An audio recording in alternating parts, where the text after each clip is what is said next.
Le Seigneur soit avec vous. Et avec votre esprit. Évangile de Jésus-Christ selon saint Jean.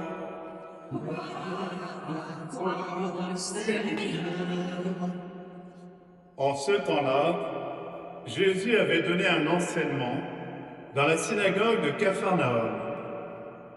Beaucoup de ses disciples qui avaient entendu déclarèrent « Cette parole est rude, qui peut l'entendre ?» Jésus savait en lui-même que ses disciples récriminaient à son sujet. Il leur dit « Cela vous scandalise ? Et quand vous verrez le Fils de l'homme monter là où il était auparavant, c'est l'Esprit qui fait vivre, la chair n'est capable de rien. Les paroles que je vous ai dites sont esprit et elles sont vie. Mais il y en a parmi vous qui ne croient pas. » Jésus savait en effet, depuis le commencement, quels étaient ceux qui ne croyaient pas et qui était celui qui le livrerait.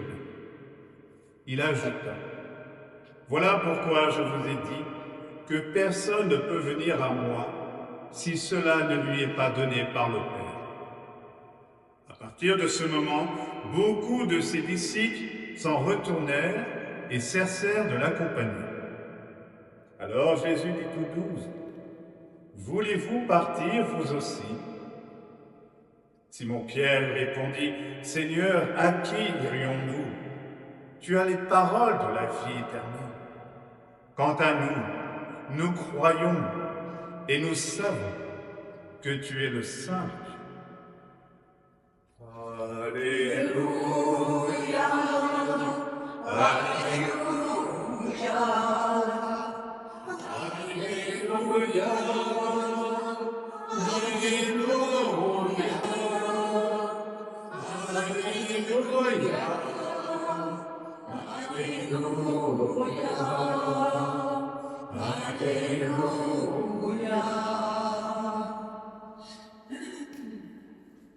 Cette parole est rude.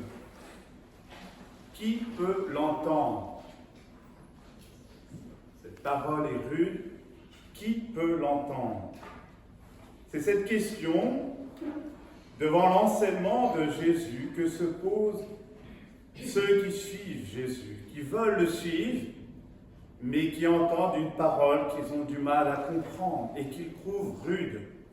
Comme nous avons pu entendre, nous, aujourd'hui, dans la seconde lecture, à travers cette lettre de Paul adressée aux Éphésiens, les femmes seront soumises à leur mari. Quand on entend cela, mesdames, les cheveux s'hérissent. Moi, j'ai pas de problème, mais voilà, on a du mal à comprendre cette parole.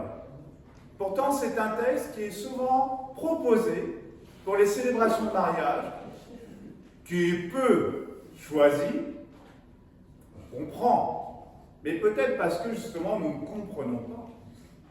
Nous ne comprenons pas que cette parole veut dire bien autre chose. Femmes, soyez soumises à vos maris, mais comme le Christ a été soumis à l'Église. Et donc, du coup, cette parole compare la femme à l'Église, celle qui enfante à la vie divine. La femme qui enfante à la vie humaine, l'Église qui enfante à la vie divine. Et le Christ qui en est la tête.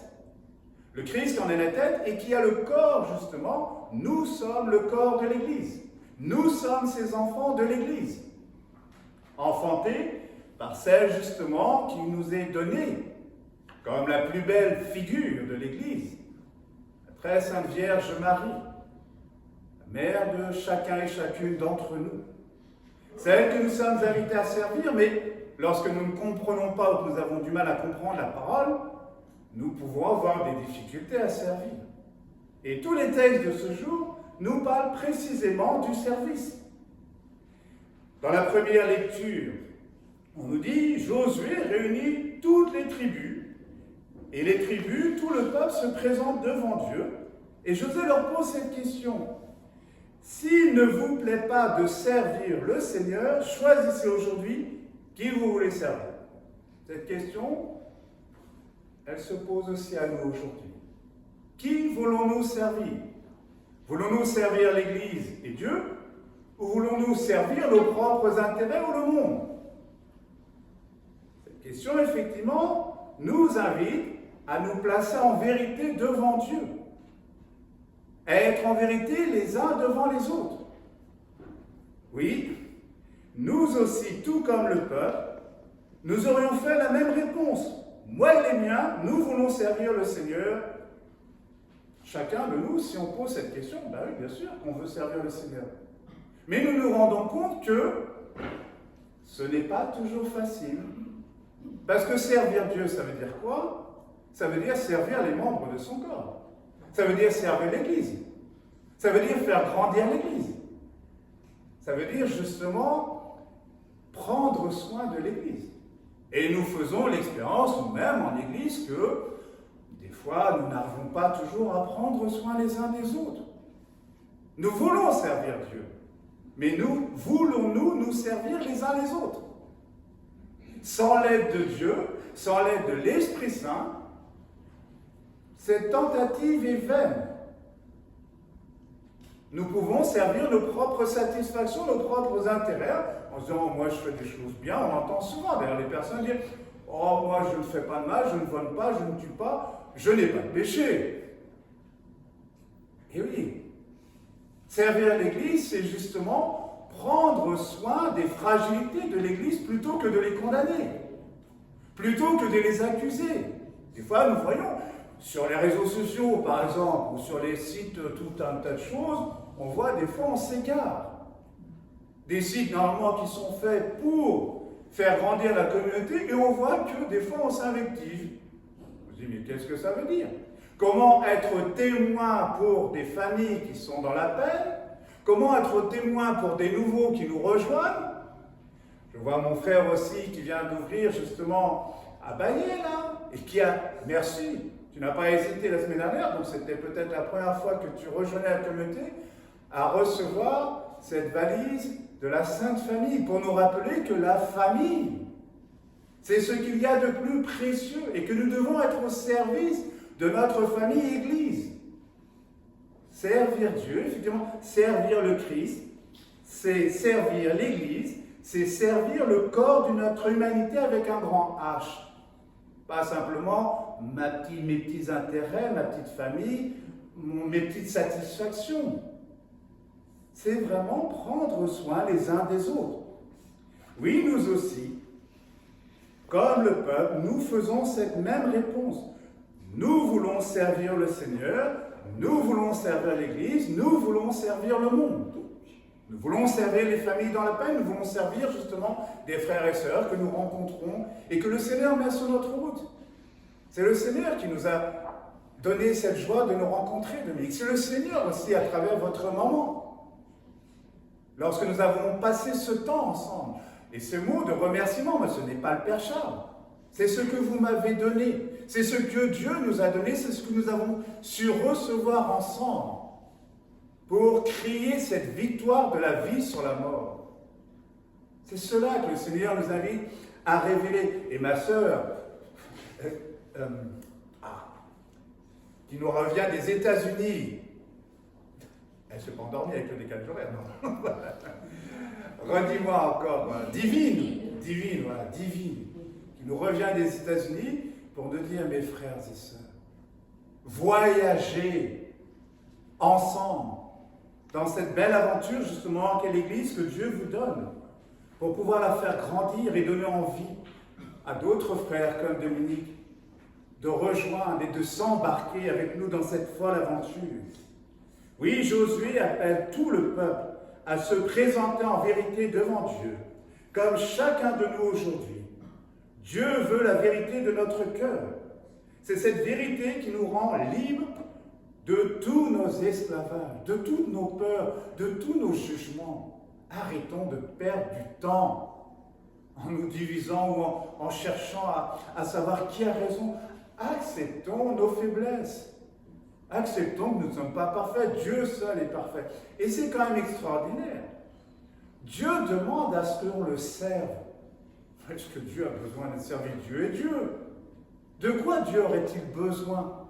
Mais Dieu, justement, se fait mendiant de notre amour. Un serviteur, justement, c'est celui qui accepte de dépendre de quelqu'un. Dieu accepte de dépendre de nous confier son Église, pour nous demander justement cette nourriture. Nourrissez-moi de vos vies. Nourrissez-vous les uns les autres de vos vies. Engagez-vous pour l'Église. Engagez-vous pour le monde.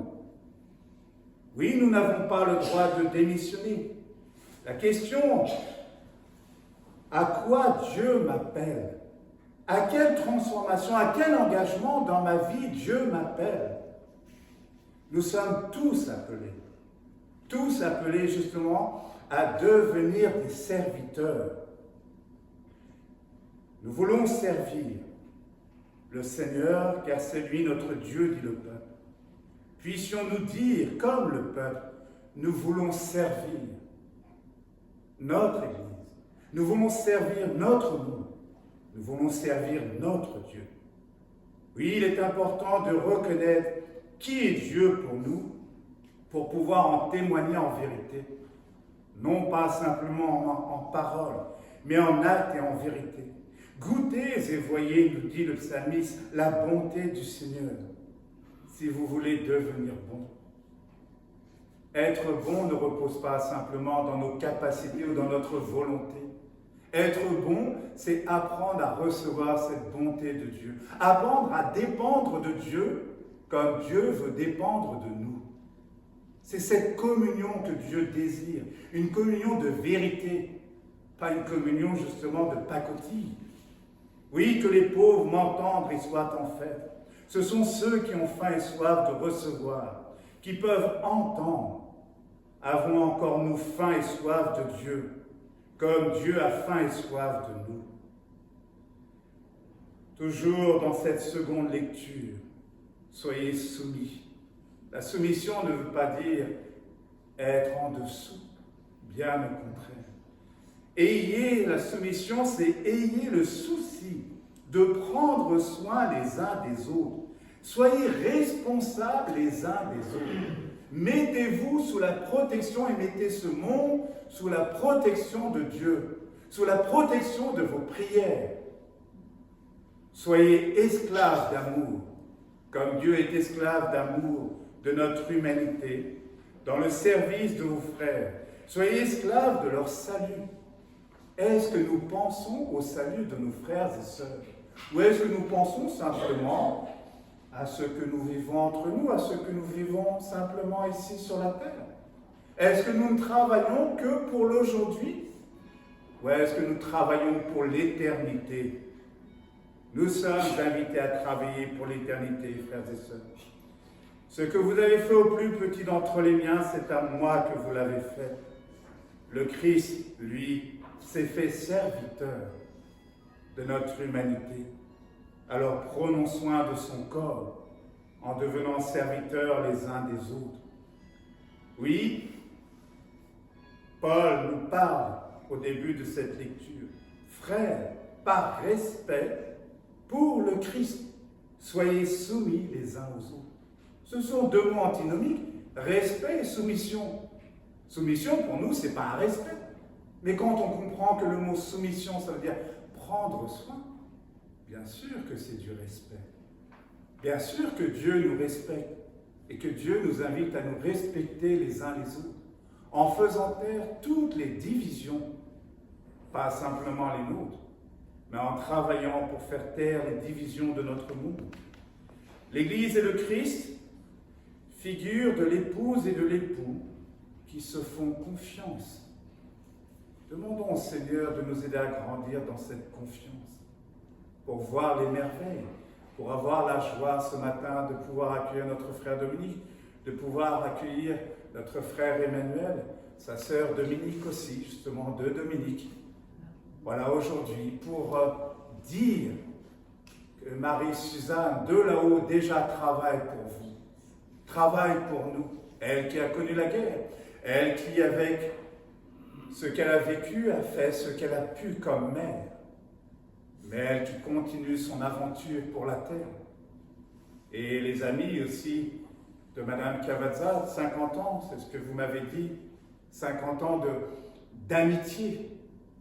Mais son époux, voilà, continuera fermement à vous dire, ne démissionnez pas.